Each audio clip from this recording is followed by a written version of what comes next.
Welcome back, my friends. Thank you so much for tuning in. This is Silver Slayer, so now let's talk silver. Imagine getting a chance, an opportunity to get silver and gold shipped straight to your front doorstep by just clicking one button. Well, folks, I'm here to tell you that that's a reality. I'm doing several giveaways as we approach 100,000 subscribers, and you might want to click that subscribe button because once you see the prizes, you will regret if you did not enter. And as always, may the luckiest stackers win.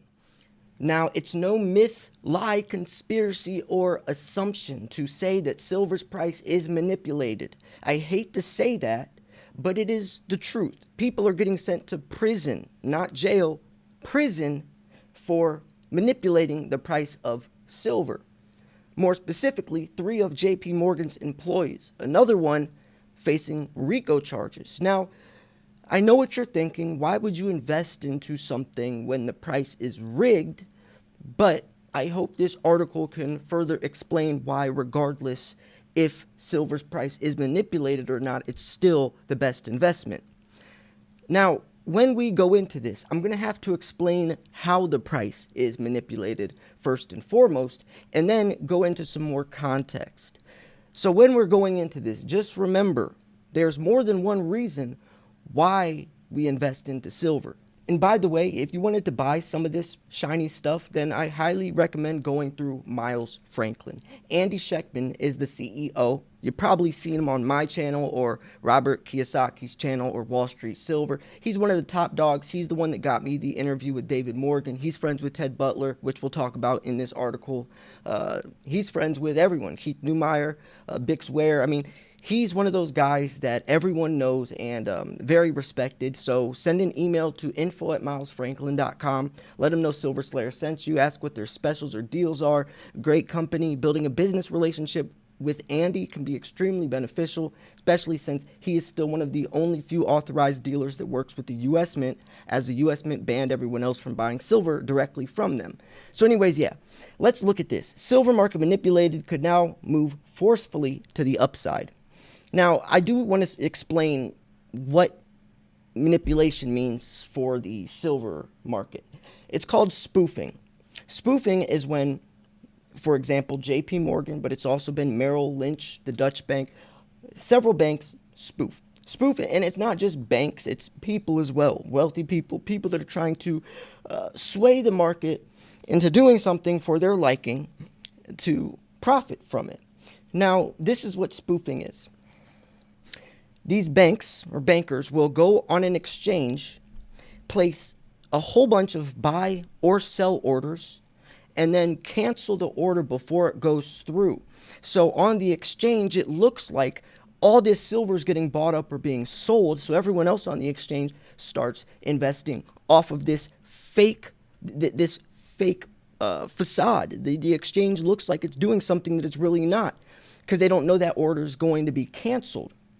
See, the tricky part about this is you're allowed to cancel buy and sell orders, so how do you catch someone with ill intent, with the motive that was never going to let that order go through, just trying to trick the volume on the exchange and basically manipulate the others' perspectives on how they're going to invest? That's the tricky part about it. Now, it's only been about 2-3 years since they really started cracking down. JP Morgan recently got fined $900 million, and that's also the same case where 3 of their employees are getting sent to prison. Before that, though, it was a slap on the wrist. I've been covering silver market manipulation. I've been covering these court cases for years now, and it's only been until recently since they really started punishing people. Because it's easy to just get a slap on the wrist when you're sitting behind a screen, but if you know that you might actually get sent to prison for doing this, it might make you second guess doing it.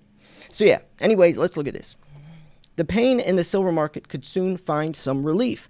While the monetary and industrial metal is down substantially from a year ago, it's negative 27%, King World News pointed to the latest silver hedgers position reporting as showing the setup in the silver market has turned extremely bullish, and it definitely has, to say the least. If you've watched any of my recent videos, everyone is bullish on silver, and they're not just assuming it's going to go up. There's a lot of evidence showing this. The chart below shows commercial traders are now in one of the most bullish positions in the last decade. The second chart, and remember, the last decade was 2013. A couple of years before that was $50 silver, right, in 2011. So we're talking about extremely bullish signals. The average price of silver for the last decade has been around $15. So when they say this, they're not just talking about $30, $35 silver. They're talking about some record-breaking highs.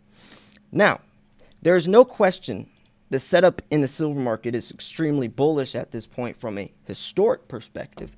King World News writes, adding that right now and on any further weakness, it is a good idea to be extremely aggressive in accumulating physical silver. Let me read that again. King World News writes, adding that right now and on any further weakness, it is a good idea to be extremely aggressive in accumulating physical silver. This might be the last time you can buy silver for $26, $27. The days of $18, $19 silver are over, in my opinion. Now, yes, we could see some pullbacks or some corrections, but that's actually healthy if we want the price to go up and build stability. If it just went up, up, up right now, it would crash, crash, crash. It needs to go up a little bit, down a little bit, up a little more.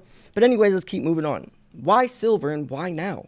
See, like gold, silver functions as a safe haven in times of economic uncertainty, and its lower price, currently 1/87th the cost of gold, makes it the poor man's gold, alternatively a flight to safety.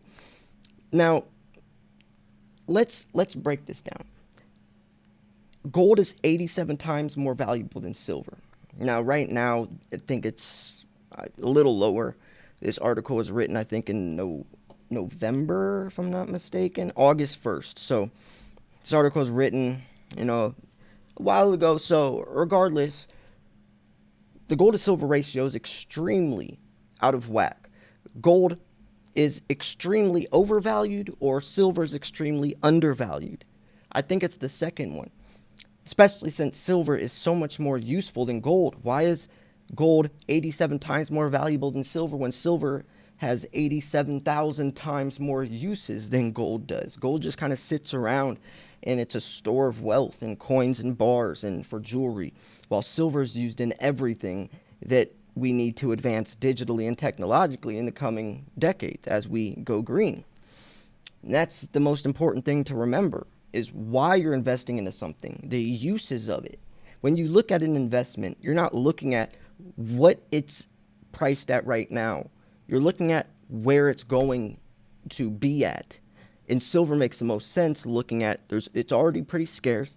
The supply deficits are at record highs. It's going to be needed more and more and more, meaning low supply, high demand pushes the price up. That makes more sense than gold, since gold isn't really needed that much as we advance digitally, and gold isn't even really used for electronics or the industrial sector as anywhere near as much as silver is. So yes, gold and silver are perfect hedges against inflation as the dollar collapses, but if you're talking about other reasons for silver to potentially explode, or even just more opportunity, that's why. It's the fundamentals, supply and demand. So while gold took about a year and a half to move from $1,300 to a record of $2,034 in August 2020, silver made tracks in just 6 months, shooting from $13 in March to $28 in September. Could easily happen again. And yes, silver was the number one performing asset in 2020. Silver was number one. Gold, I think, was like number 5. It beat Tesla stocks, it beat Amazon. Silver was the number one performing asset in 2020. But nobody talked about it. If you didn't watch my channel, I bet you didn't even know that, because nobody knew about it. If it would have been like Tesla or Bitcoin or gold, headlines would have been everywhere. But since it was silver, nobody mentioned it. Now, in 2020, mined silver slumped the most in a decade. And that's because Mexico, Peru, Chile, Australia, the main countries that mine gold and silver got hit hard from the pandemic. So obviously, I mean, their mines were closed even when they opened back up. There was, you know, very few miners for safety precautions, and plus you had the borders that were cut off and, you know, supply disruptions. So of course, it was going to be extremely low. And then they go on to say, in fact, only around 30% of the annual supply comes from primary silver mines. Over two-thirds is sourced from polymetallic ore deposits, including zinc and lead, copper gold mines. And yes, silver's found by accident. It's a byproduct, mostly looking for gold, lead, and zinc, as they just mentioned. So then they go into native silver, found in the Earth's crust on its own, is relatively rare. More commonly, it's mined alongside gold as a byproduct of lead and zinc ore. Most mined gold is still in existence, either as jewelry smelted into bullion, stored for investment purposes. And that's such a good and important point. Most gold that gets dug up, let's say, so the gold to silver ratio coming out of the Earth's crust is around like 7-1, but that ounce of gold that gets dug up is going to stay in circulation because it's used more for just jewelry and coins and bars, so it gets melted down into more jewelry, coins, and bars. Where silver is mainly used for electronics, which those get thrown away in the landfill. So that ounce of gold that gets dug up is going to stay in circulation for centuries, where that ounce of silver that gets dug up, or those 7 ounces of silver that gets dug up, is thrown away in a couple decades. So yes, the gold to silver ratio coming out of the Earth's crust is 7-1, but it's actually a lot lower than that when you incorporate the fact that silver is mainly thrown away and recycling isn't doing much. And that's what they go on to say, right? Gold is usually, you know, it stays in circulation, stays in existence, melted, stored for investment purposes. The same cannot be said for silver. It's estimated 60% of silver utilized in industrial applications, leaving only about 40% for investing. Of the 60% used for industrial applications, almost 80% ends up in landfills. Despite silver being 17.5 times more plentiful than gold in the Earth's crust, silver and gold have roughly the same amount, 2.5 billion ounces, available for investment purposes. However, since very little gold is used for industry, it trades as an investment commodity, price moving up and down in relation to factors like the US dollar, inflation, interest rates, sovereign bond yields. Like I was just saying, gold is mainly priced off of the monetary side of things. It's a monetary metal, whatever the dollar's doing, all that stuff. Where silver is an industrial metal, and that's where they're going into this. And, you know, I basically just explained, you know, all that they're saying right now. So we don't really have to go too much into it. But they go into industrial recycling will only drive 3% increase in supply, which I was just talking about. Recycling won't put a dent in this. There will not be enough to meet global demand, which is forecast to rise by 5%, thanks to industrial fabrication. And, of course, that's going to continue as EVs, right? All these car companies are turning EV. More solar panels. Solar panel demand was up 15% this year. So, of course, higher and higher and higher demand, but a diminishing supply. Then they go into silver's uses, photovoltaics, which is PV cells, which is used in solar panels, close to 11% of the demand. Then you want to talk about electric vehicles, which they go into all the different things silver is used for in an electric vehicle. Silver demand for printed and flexible electronics forecast to increase 54% from 48 million ounces in 2021 to 74 million ounces in 2030, consuming 715 million ounces during this time frame. Where in the absolute crap are we going to get that silver from if we're already in the middle of a silver shortage? Because there's so little silver available, above ground silver stocks are closely monitored for signs of depletion.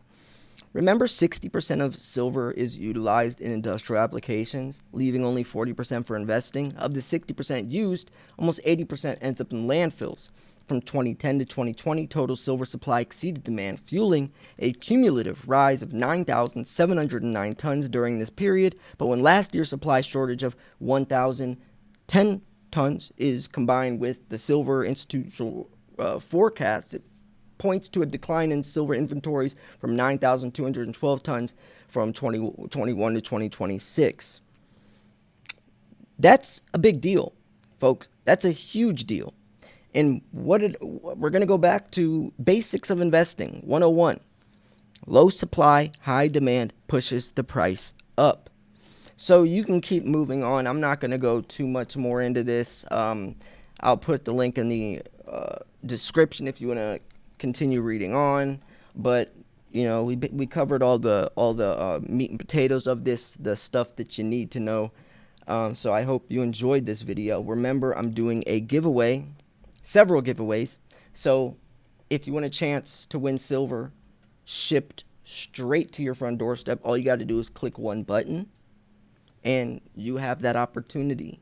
Big giveaways. If you want to purchase some of this shiny stuff, I highly recommend going through Miles Franklin, one of the only few investors or precious metals dealers that still is allowed to purchase through the U.S. Mint. There's a reason for that. They're respected.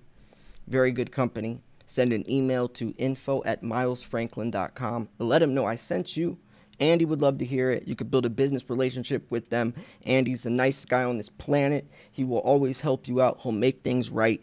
They got your back. So yeah, thanks for tuning in. This is Silver Slayer. I'll see you guys soon. Peace.